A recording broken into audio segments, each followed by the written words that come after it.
आछे दिन पाछे गए गुरु सो किया नहीं। भैया माइक की मॉनिटर की थोड़ी आवाज बढ़ाओ, गाने वाली थोड़ी आवाज करो ना। Hello hello hello hello hello hello.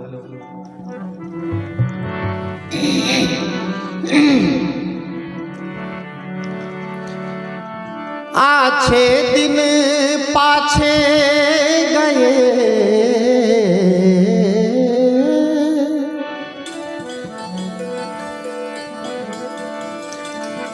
आछे दिन पाछे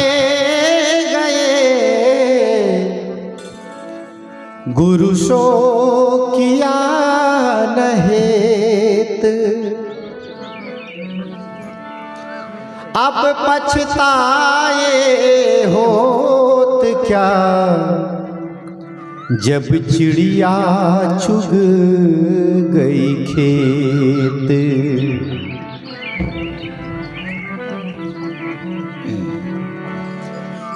जो रात गई वह रात गई, वह रात न वापस आती है। ध्यान दीजिएगा। जो रात गई वह रात गई, वह रात न वापस आती है।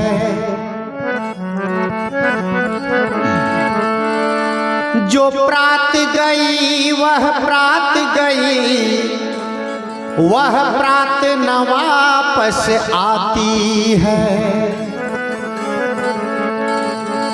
जो बात गई वह बात गई, वह बात न वापस आती है। बारात गई दुल्हन लेकर, बारात न वापस आती है। जो बीत गया सो बीत गया, तकदीर का शिकवा कौन करे।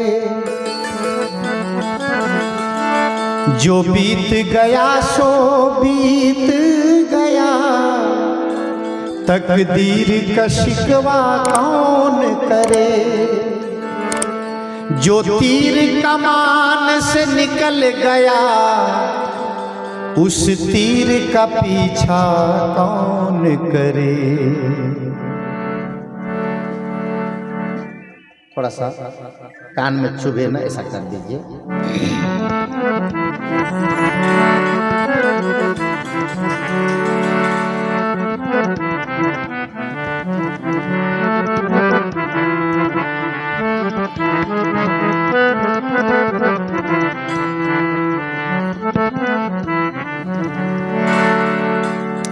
एक भजन मेरा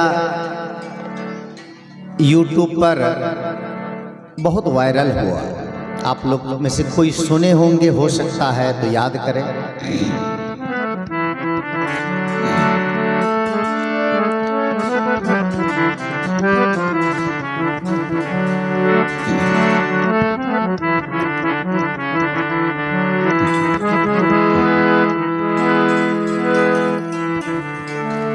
बुढ़ापा किसने देखा है,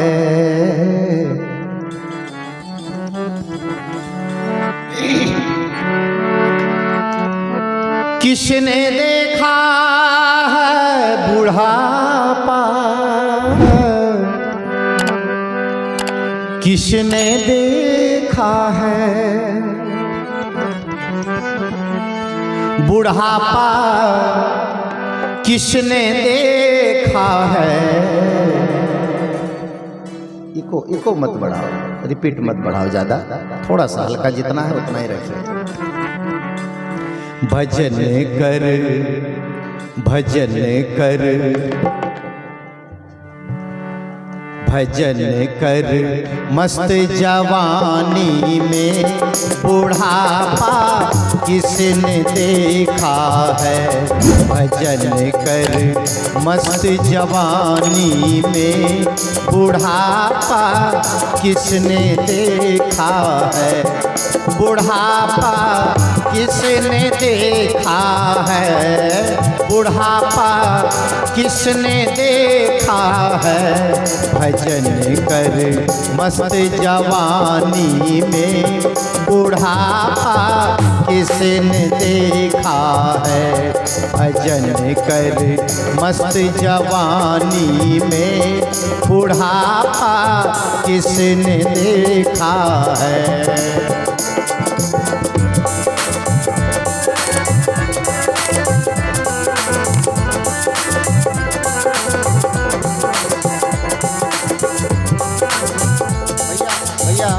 ओ भैया इसकी आवाज बढ़ाओ और बढ़ाओ।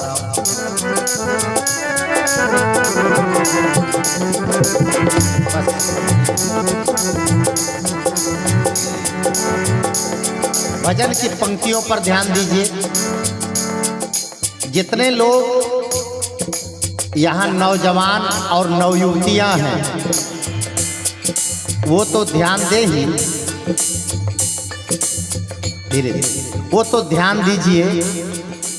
लेकिन जो भूतपूर्व नौजवान और भूतपूर्व नवयुवतियां हैं वो भी ध्यान दें। जो बुढ़ापे के दहलीज पे खड़े हैं वो भी ध्यान दें। क्या ध्यान दें? एक है भजन सुनना, थोड़ी सी चर्चा करूंगा इसी पर। भजन सुनना और भजन गाना और भजन करना तीनों अलग अलग चीज है। भजन सुनना बाह्य वृत्ति है, भजन गाना भी बाह्य वृत्ति है, लेकिन भजन करने के लिए आपको अंतर वृत्ति में सिमटना पड़ेगा। और ये काम कब होगा? ये काम कब होगा? प्रायः जवान लोग ये सोचते हैं ये तो बूढ़ों का काम है, बुजुर्गों का काम है। और बूढ़े बुजुर्ग इस उम्र में आ जाते हैं फिर भी उनका मन भजन में नहीं लगता है। अभी भजन शायद हमारे रोसड़ा साहब जी गा रहे थे, मन लागो मेरो यार, पंक्ति याद है ना? मन लागो मेरो यार फकीरी में। कितना सुंदर भजन है। और जो सुख पायो राम भजन में सो सुख नाही अमीरी में। लेकिन हमारा मन राम में नहीं लगता है। सदगुरु कबीर साहब ने कहा है कि राम न रमस कौन दंड लागा, अब मरी जेबे का करबे अभागा। ऐ अभागा, संसार से तो जाने का समय आ रहा है, पर राम का चिंतन नहीं किया, राम का भजन नहीं किया। राम नाम भजो, राम नाम भजो, चेत देख मन माही। बाबा गोस्वामी तुलसी भी कहते हैं, जहां काम तहां राम नहीं, और जहां राम नहीं काम, तुलसी दोनों होत नहीं, रवि रजनी एक ठाम। क्या चाहिए आपको? अच्छा, सरल भाषा में, ये तो नहीं समझ पाएंगे, सरल भाषा में बताइए। भगवान किसको किसको चाहिए? परमात्मा किसको किसको चाहिए? स्वर्ग किसको किसको चाहिए? तो सब लोग हाथ उठा देंगे। उठा सकेंगे? सबको चाहिए। किसको? जरा उठा के दिखा दीजिए मुझे। भगवान किसको किसको चाहिए? दो चार लोगों को ही, बाकी को नहीं। परमात्मा स्वर्ग किसको किसको? सबको लगभग। कुछ लोग तो धोखे में हैं, उठाएं कि ना उठाएं, सबको चाहिए। अच्छा, कब चाहिए? ध्यान से सुनिएगा, मैं थोड़ा सा आपसे नजर मिला के बात कर रहा हूं। परमात्मा कब चाहिए आपको? कब चाहिए? ध्यान से सुनिएगा। ये मार्च का महीना है और हिंदी महीने के हिसाब से ये जो है बैसाख महीना चल रहा है। चैत खत्म हो गया, बैसाख चल रहा है। तो कब चाहिए आपको परमात्मा? बैसाख में तो नहीं चाहिए, सावन भादो तक चलेगा। कब चाहिए सोचिएगा, विचार कीजिएगा। सब लोग आए हैं परमात्मा ही जानने के लिए, परमात्मा सबको चाहिए। और कब चाहिए? एक जगह मैंने ऐसे पूछ दिया, बोलिए परमात्मा किसको किसको चाहिए? सबने हाथ खड़ा कर दिया। फिर हमने पूछा कब चाहिए, तो पीछे से एक बुढ़िया बोलती, बाबा मरबे तब न, जीते जी नहीं चाहिए उसको, मरने। सदगुरु कबीर देव कहते हैं, जियत न तरे मुए का तरी हो, जियत ही जो न तरे, गही परतीत कीन जिन जासो, सोई तहां हमरे। भगवान कब चाहिए? तो मरने के बाद। उधारी का भगवान चाहिए कि नगद वाला चाहिए? और नगद वाला चाहिए तो भजन करना पड़ेगा। जो सुख पायो राम भजन में, सो सुख नाही। हमारे रोसड़ा सरकार गा रहे थे भजन, मैं सुन रहा था आसन से। एक जगह मैं भी ये भजन गाया, मन लागो मेरो यार फकीरी में।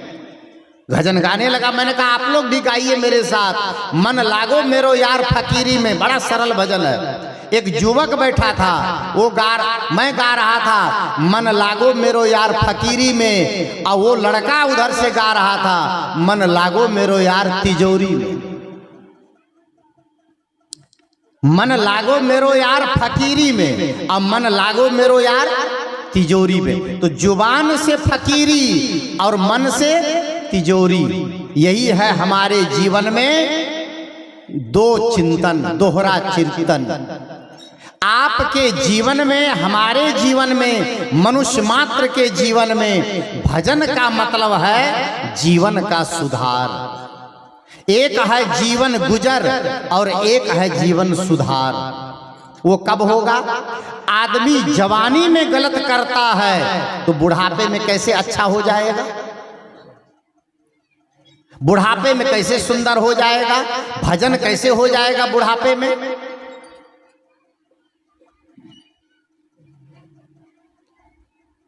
भजन करना है अगर, तो सदगुरु कबीर साहब कहते हैं कि सुमिरन सूरत लगाए के, मुख से कछु न बोल, और बाहर का पट बंद कर, भीतर का पट खोल। पर्दा यहां है। सदगुरु कबीर साहब ने कहा है कि घूंघट का पट खोल रे, तोहे पिया मिलेंगे।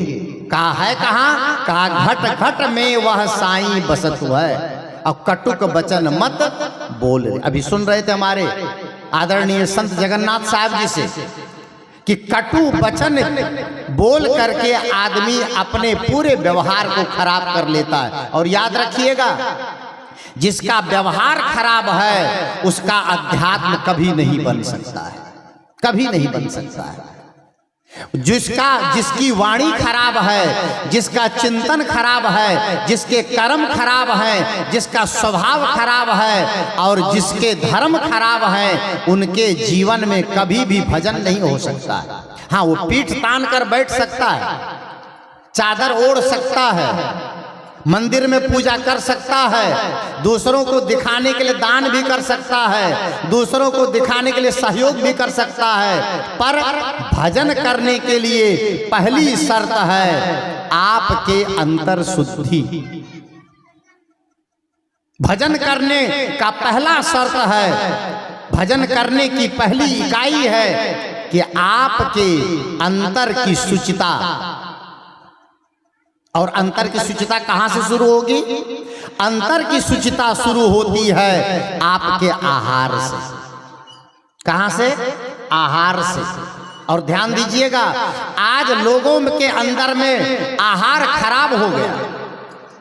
आहार का मतलब जो हम ग्रहण करते हैं, जो खाते हैं। क्या खाते हैं?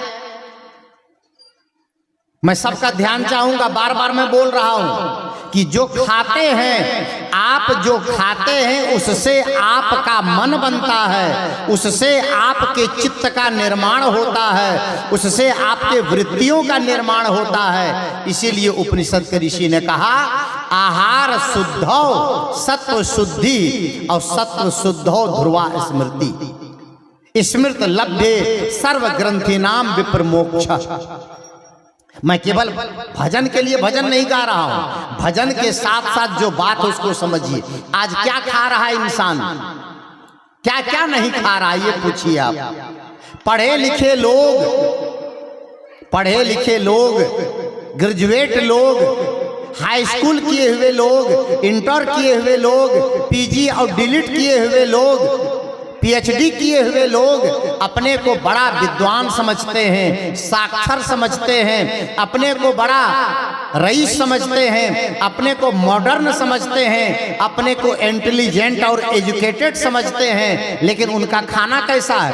पढ़े लिखे हैं लेकिन गुटखा खाते हैं। क्या खाते हैं? गुटखा खाते हैं। और पढ़े हैं और गुटखा के पैकेट पर लिखा रहता है गुटखा खाने से आपके शरीर का खून बढ़ता है। अनपढ़ लोग खाते हैं। कौन खाता है? अनपढ़ लोग। पढ़े लिखे लोग खाते हैं। पढ़े लिखे लोग खाते हैं, पढ़े लिखे लोग शराब पीते हैं, पढ़े लिखे लोग गांजा पी जाते हैं, पढ़े लिखे लोग गाली देते हैं, पढ़े लिखे लोग अपशब्द बोलते हैं। अब पढ़े लिखे प्रोफेसर है और अपने बेटा को ही साला बोल देता है, अपना ही बेटा को साला बोल देता है। पढ़े लिखे हैं। आपके जीवन की एक एक गतिविधि को पवित्र कर लेना भजन है। आपके जीवन की क्रियाकलाप को शुद्ध कर लेना भजन है। और वो काम कब होगा? जवानी में। आज से मौका है। जवानी में लोग बड़ा मगरूर रहते हैं, बड़ा गुरूर में रहते हैं, बड़े अहंकार में जीते हैं। और कितने लोग तो जवान लड़के लड़की ऐसे भी हैं जो दिन में 10 बार आईना ही देखते हैं, हम कितने सुंदर हैं। लेकिन याद रखना, ये जवानी है 2 दिन का सपना, और ढूंढ ले कोई महबूब अपना। मेरा एक एल्बम आया था टी सीरीज से, बहुत साल हो गए। टी सीरीज में गाया था मैं, कई एल्बम मेरे आए थे। और उसी साल मेरी पहली मुलाकात अनूप जलोटा जी से हुई थी स्टूडियो में। उसके बाद तो फिर लगातार कई बार मुलाकात हुई, एक साथ हम लोग स्टेज शेयर किए। और वहीं पर मैंने कई बातें उनसे सीखी थी। तो पहला मेरा एक एल्बम, दूसरा एल्बम था, तीसरा सॉरी, उसका नाम था सदगुरु से करते जाना प्यार। और उसमें मैंने एक ये गजल गाया था कि जिंदगी एक किराए का घर है, एक ना एक दिन बदलना पड़ेगा, और मौत जब तुमको आवाज देगी घर से बाहर निकलना पड़ेगा। ये जवानी है 2 दिन का सपना, ढूंढ ले कोई महबूब अपना। ये जवानी अगर ढल गई तो हाथ मलमल के रोना पड़ेगा।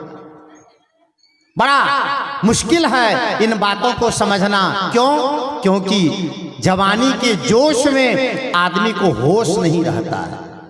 और कई बार तो जवान आदमी अपने जीवन के उद्देश्यों से भटक जाता है। आजकल देखिए, ये पढ़ाई लिखाई का समय है, एजुकेशन का समय है, इंस्टीट्यूट का समय है, ट्यूशन का समय है, कोचिंग का समय है। और हमारे जवान बेटे बेटियां बिना संयम के और अपने इस भावुकता के दौर में बह करके न जाने कहां से कहां चले जाते हैं। और मोबाइल का युग आ गया है। आज ये देखिए आप, ये हमारे जवान बेटों बेटों को देखिए, ये और मोबाइल भी एक होता था पहले बटन दबाने वाला, वो तो वहां तक तो ठीक था। और जब से घसकाने वाला मोबाइल आया है, ये ऐसा ऐसा ऊपर नीचे ये जो घसकाते हैं, ये मोबाइल को घसकाते घसकाते बुढ़वो बुढ़िया को घसकाते,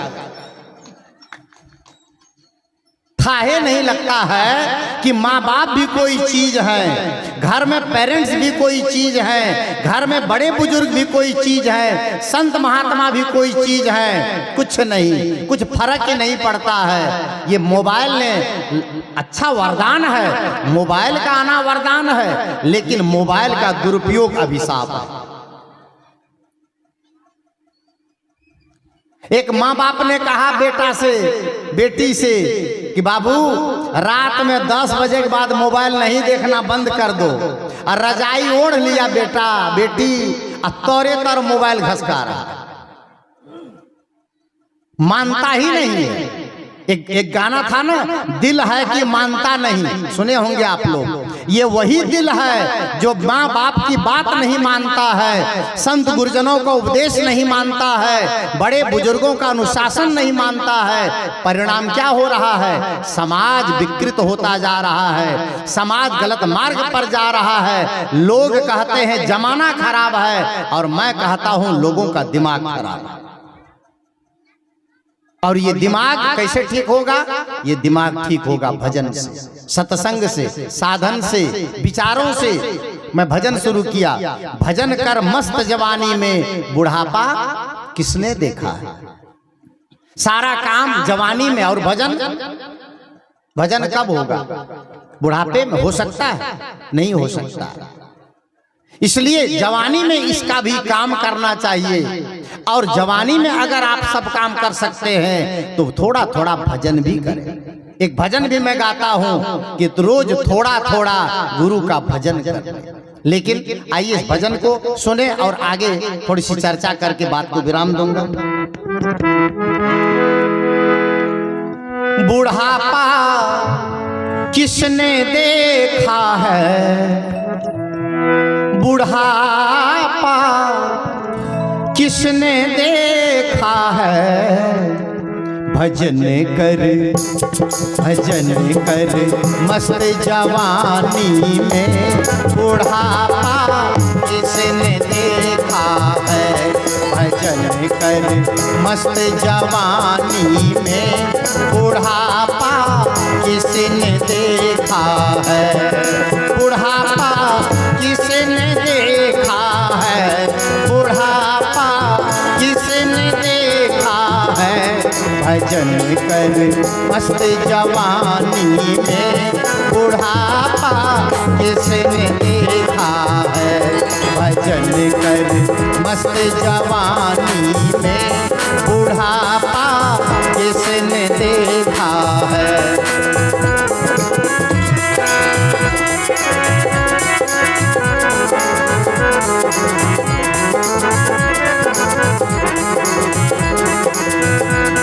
और आँखों से अंधे हो जाओगे, आँखों से अंधे हो जाओगे। दर्शन तुम कर नहीं पाओगे, आँखों से अंधे हो जाओगे। दर्शन तुम कर नहीं पाओगे, दर्शन तुम कर नहीं पाओगे, दर्शन तुम कर नहीं पाओगे। आंखों से, आंख से कैसे हो जाएंगे? बुढ़ापे में चश्मा लग जाएगा, ठीक से देख नहीं पाएंगे, ठीक से दृष्टि काम नहीं करेगी, ठीक से आंख की रोशनी काम नहीं करेगी, और संतों के दर्शन भी नहीं कर पाएंगे, और सत्संग में जा भी नहीं पाएंगे। ये काम कब करें? देखिए लोगों को यहाँ पर अगर गिनती करें तो यहाँ पर 80% लोग बूढ़े बुजुर्ग हैं और 20% जवानों की संख्या है। 80 बूढ़े हैं। अच्छा, सत्संग का निमंत्रण आता है तो लगता है बुढ़वा बुढ़िया के ठेकेदारी है उसी में। मतलब जवान कहते हैं निमंत्रण ले चल जाइए तोरा सब सत्संग, तोरा सब मतलब उन लोगों के नाम रजिस्ट्री है सत्संग।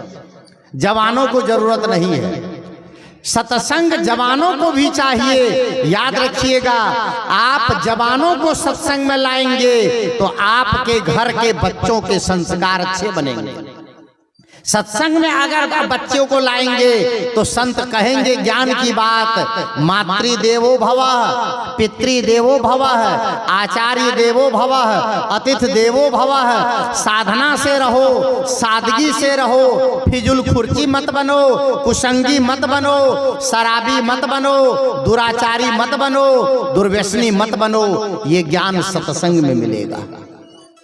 बूढ़े बूढ़ी तो आते हैं सत्संग में, बुजुर्ग आते हैं सत्संग में, दादा दादी आते हैं सत्संग में, अब पोता पोती को नहीं लाते हैं। अब कहीं पोता पोती कह दिए कि हम हूँ जेबे कहते तोहर उम्र छो सत्संग में जाए के।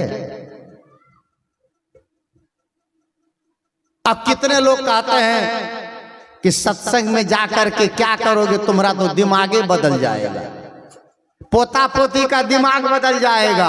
अब बूढ़ा बूढ़ी तो प्लास्टर है, उसका कुछ होने वाला नहीं। उसको क्या होगा? उसको कुछ नहीं होगा, वो चाहे जितना सुने।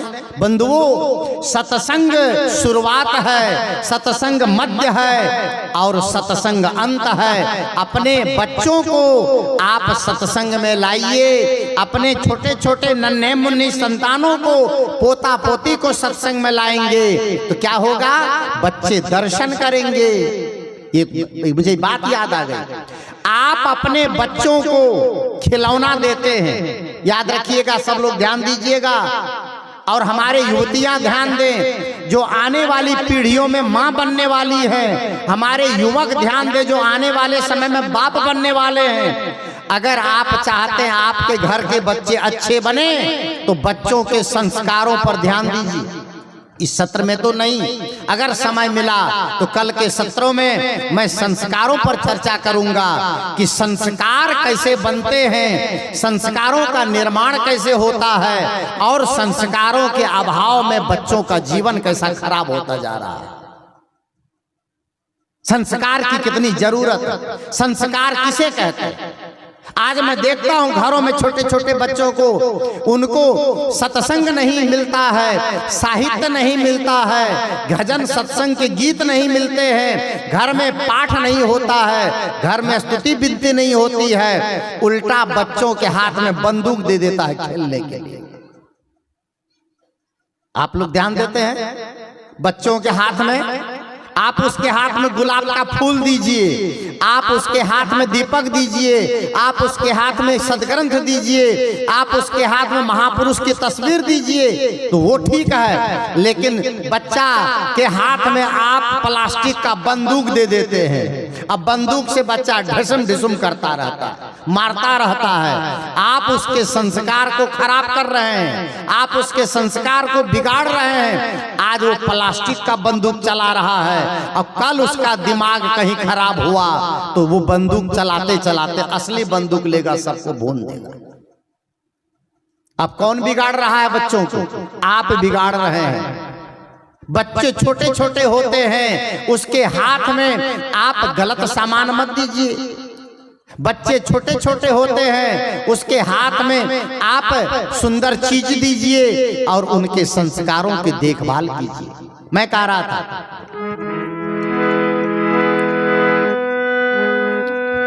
आंखों से अंधे हो जाओगे, भजन तुम दर्शन तुम कर नहीं पाओगे। आंखों से अंधे हो जाओगे, दर्शन तुम कर नहीं पाओगे, दर्शन तुम कर नहीं पाओगे। दर्शन करो, दर्शन करो, मस्त जवानी में बुढ़ापा किसने देखा है। भजन करो मस्त जवानी में बुढ़ापा किसने देखा है।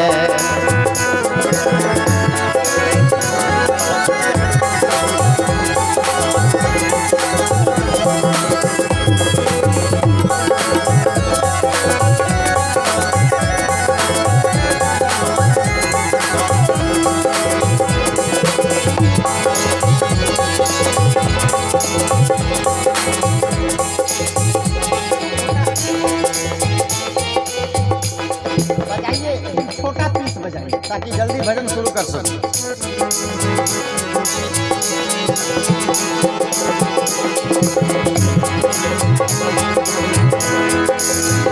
और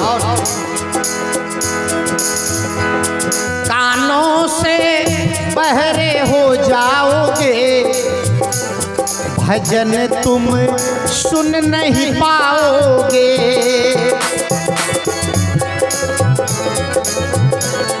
कानों से बहरे हो जाओगे, भजन तुम सुन नहीं भजन तुम सुन नहीं पाओगे, भजन तुम सुन नहीं पाओगे। भजन सुनो, भजन सुनो, मस्त जवानी में बुढ़ापा किसने देखा है। भजन सुनो, मस्त जवानी में बुढ़ापा किसने देखा है।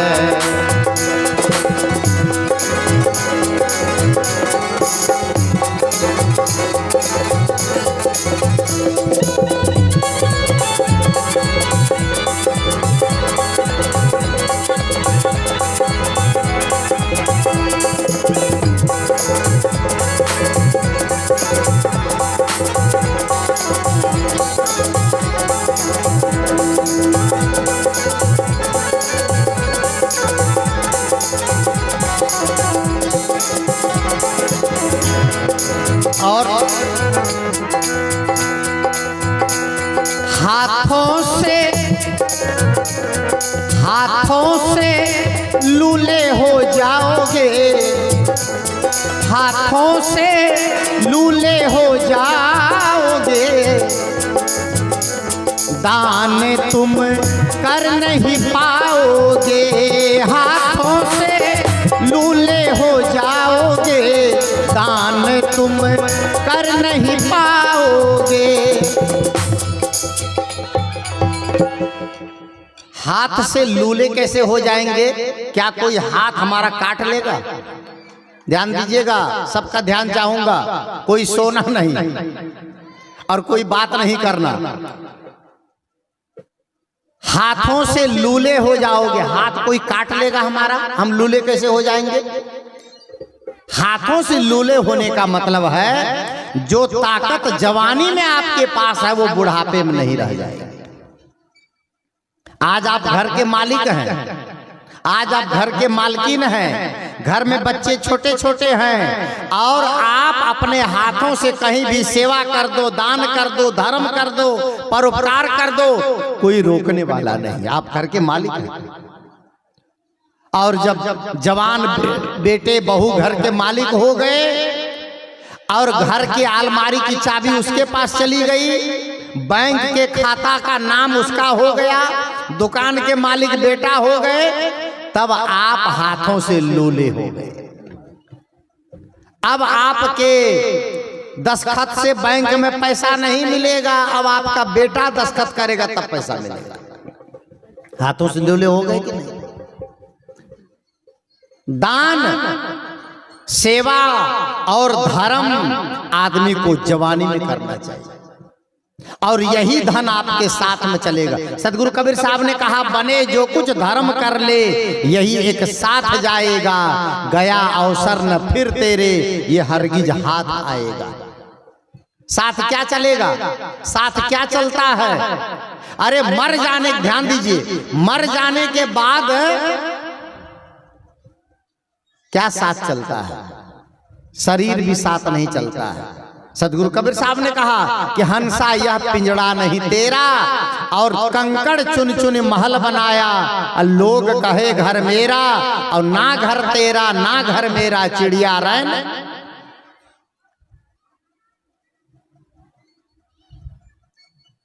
लोग जब दुनिया से चले जाते हैं ना तो बहुत चीज कहते हैं कि दे देते हैं लोग उसको। मर जाने के बाद जिस बिस्तर पर सोए रहते हैं वो बिस्तर भी दे देते हैं मुर्दा को। कुछ लोग बेडशीट दे देते हैं, कुछ लोग जो मर जाता है उसके कपड़े भी दे देते हैं, कुछ लोग मर जाने पर परिवार के लोग जिस गुदड़ी पर सोए गुदड़ी भी दे देते हैं, खटिया भी दे देते हैं। कितने लोग जिस लाठी को पकड़ के बुढ़िया चलती थी वो लाठी भी दे देते हैं। कितने लोग चश्मा पहनते हैं, चश्मा भी दे देते हैं, चप्पल जूता भी दे देते हैं, सब सामान दे देते हैं। बुढ़िया इतना साल तक इसको पहने, उसको दे दो। और जो कान में सोना चांदी पहने रहते हैं नाक कान में वो भी दे देते, कहते जाने दो बुढ़िया पहनी है, क्या करेंगे लेके।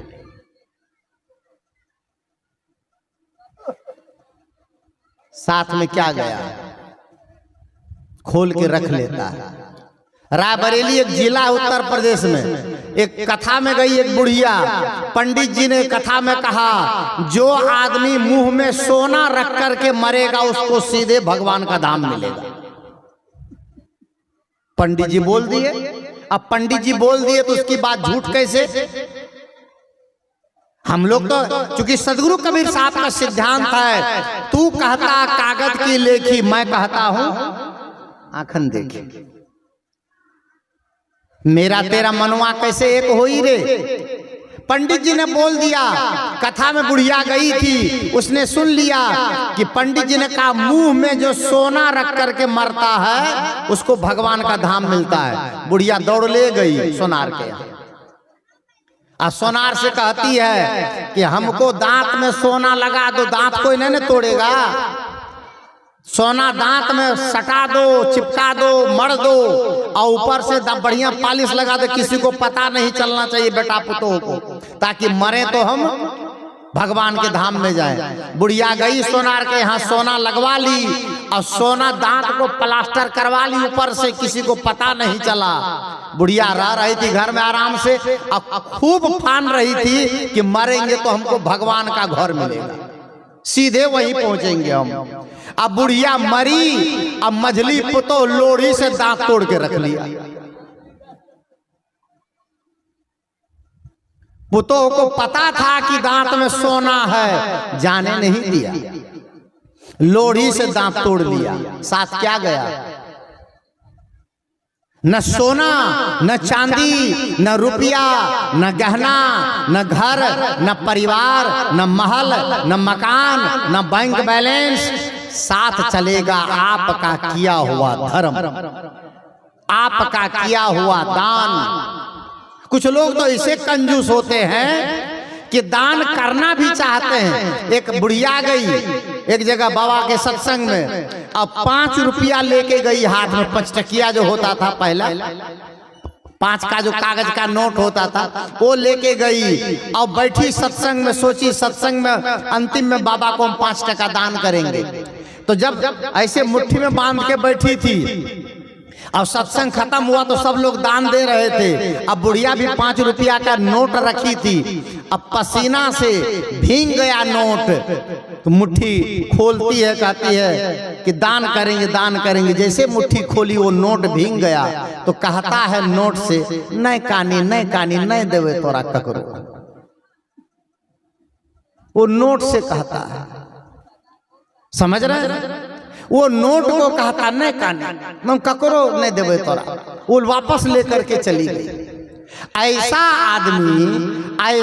आदमी अपने जीवन में न धर्म समझता है, न दान समझता है, न सेवा समझता है। इसीलिए कहा गया है यदि भला किसी का कर न सको तो बुरा किसी का मत करना, और पुष्प नहीं बन सकते हो तो कांटे बनकर मत रहना।